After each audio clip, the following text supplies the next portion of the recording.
All right, Steve, just wanted to do a quick walkthrough with you on this scenario again. I'll walk you through the steps, how it works, and how you'll be able to duplicate this for your sub accounts that you bring on board other than Fred Beans Toyota. So obviously this is all set up in the Fred Beans Toyota account. Unfortunately, the way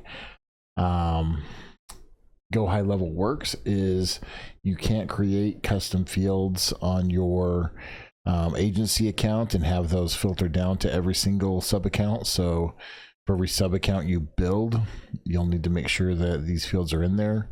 The easiest way to do it is just to clone the account. So I would use your Fred Beans Toyota account as your model account, and then clone it when you're building out new accounts for your other clients. That way all of the fields are in there. One of the things that's going to change is going to be the field ID for the different fields. It's not going to make much of a difference for getting the information, because the information we can set in GoHighLevel to push through with the API. But when there's no data in a field, nothing gets passed through, so we don't have the field ID. So when you're setting this up on a sub account, there's some additional steps we'll need to take to obtain the field ID. And I built out a scenario that I'll copy and paste and put into your platform so that you have it, and that way you can get the ID easily to build this out. And I'm going to walk you through all of that right now. So as we discussed on the call, we went and we created an automation inside of your GoHighLevel. Inside that automation, we just made it so that if there is any change to a contact, then it's going to push a webhook.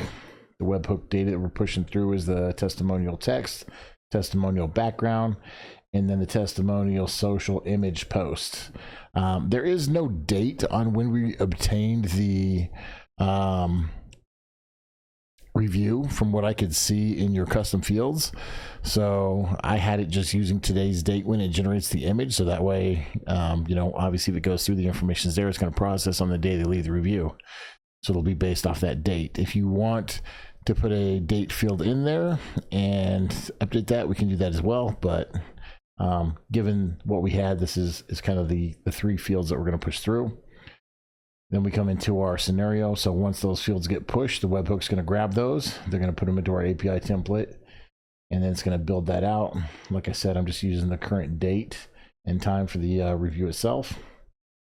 Then it's going to download that image from API template.io, and then we're going to push that image back into your GoHighLevel under your custom field. So the two things that you're going to need when you create a new sub account and you want to build out the scenario for that sub account, you should just be able to duplicate the scenario and then come in, and you're going to have to change this last piece. So on the HTTP piece here at the very end is the only thing you're going to have to change, because the location ID is going to be a different sub account, but we're going to be able to get that through the webhook. But the upload piece is going to be the hard part. We need this key. So this is the key to that field, that custom field we built for the social media image. And it's not something that we can pass through from GoHighLevel, because if there's no value to that field, it's not going to pass through when we push it. So there's got to be a different way for us to get that. So what I've actually done is I've built another scenario that I'm going to give you, where you would actually just come into your GoHighLevel and run this ad hoc, like as you need. You would just come in, you would put your location for the sub account in here, and you can get that just from the settings page. So if you go to your sub account settings page, the location ID is right here. It's got a little copy button, just copy it in, paste it in, run your scenario. And what's going to happen is, to go through, it's going to parse out all the field information so that you can have that ID. So social testimonial field ID is this. So when you go back to your scenario, that's what you're going to put in here. Okay. And obviously the one I have doesn't match yours, because this is specific to your account and your field, whereas mine was on mine. So, but that's all you're going to need to do when you clone the scenario. So you'll clone the scenario first, and on the new scenario you're building for your other client, you'll put that in there. So for this one, I'm going to change the name just so that we know it. Fred Beans Toyota Social Testimonials. Okay. And save that. And I mean, that's pretty much all there is to it. You know, you go and you make your changes in your GoHighLevel, and that will be updated. So one of the things that I would recommend is we come into our contacts here. For example, if you take a look at the one I built for myself, we've got our social image here, which is great.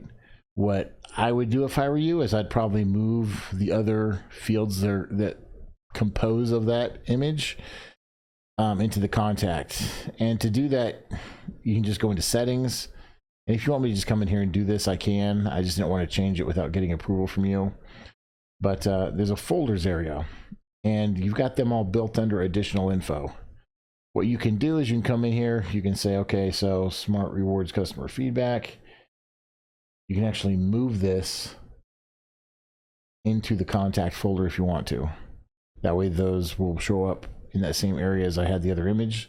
So what I would do is I would move those two things, right? I'd move the customer image and the customer feedback under the customer folder. That way it shows up in that area rather than having to go through the additional fields area. And like I said, if that's something you'd like me to do, I can definitely do it for you. But I didn't want to do it without you saying that that's something you want to do.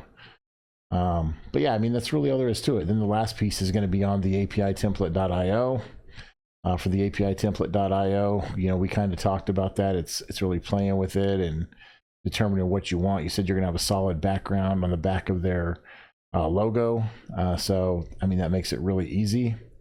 You would just come in here and edit it. It's the same thing with this too. So I would close this out. If you want to have, you know, this one, we're just going to I'm going to change the name of this so that we know it. This is Red Beans Toyota social media. Toyota. Here we go. There we go. And see, there's a clone button right here.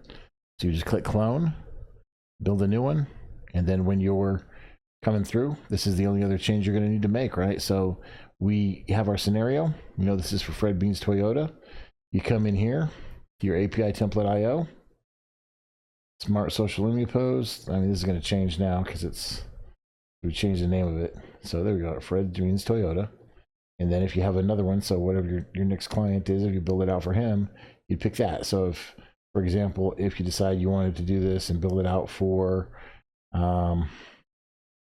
Brian Lawrence, you do the same thing. You just create an API template, clone it out for Brian Lawrence. You come in here and you change it to Brian Lawrence after you've cloned it. So pretty simple. So just so you know how to do that too. So once you're in make.com, you've got your scenario. You want to build it out for another customer, just click clone. We'll duplicate the scenario. We just got to create a new webhook and start over. So I'm not going to do that right now, but all of that are things that that we'll set up, you know, and the fields that you're going to need to use for that. So just so you know, when you come through here, you clone this, you're going to get that, you're going to get a new webhook because it's going to create a new webhook for the first part. So when you go into another one over here, let's just go into, there you go. See, it's just got the forward referral form, etc. If you clone the sub account, then the automation should show up still. But if you have to build out a new one, it's super simple. You just create the workflow, start from scratch.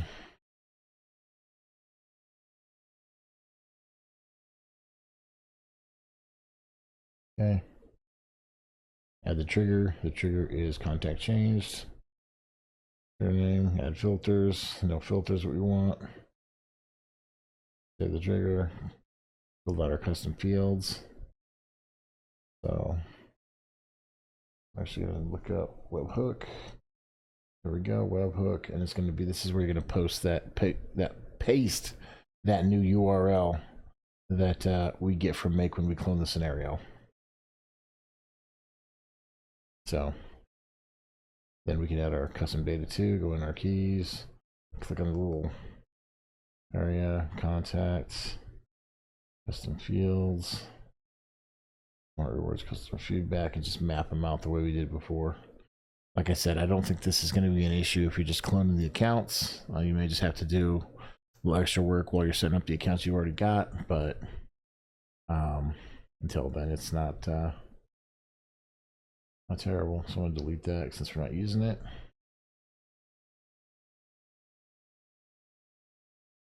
Okay. And let's go back to Fred Beans.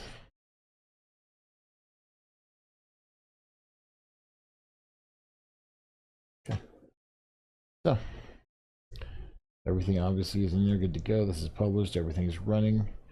We want to go back in here and talk about this a little bit more. We can.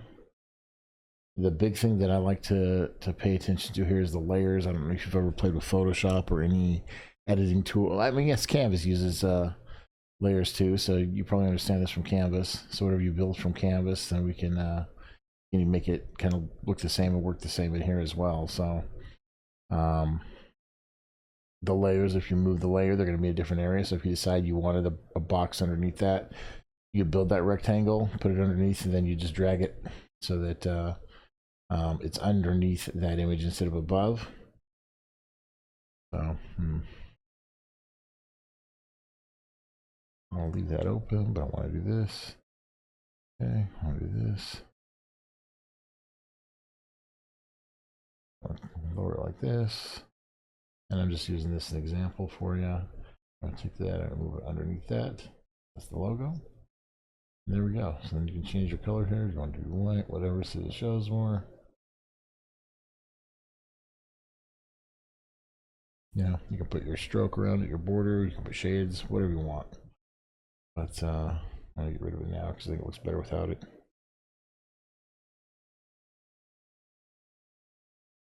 But yeah, I mean, that's really all there is to it. I'm always available for questions. Like I said, if you have anything that you isn't working properly or that you need help with, let me know and I'll definitely take a look at it for you. Also, this is just a simple way to do it via Make.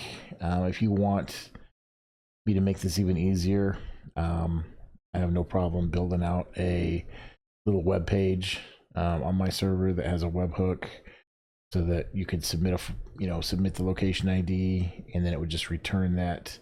So you could just do it like on your mobile phone or something and get that while you're setting things up. So just let me know what you want to do there. If this works, then this is an easy solution. Otherwise, I can build something out for you.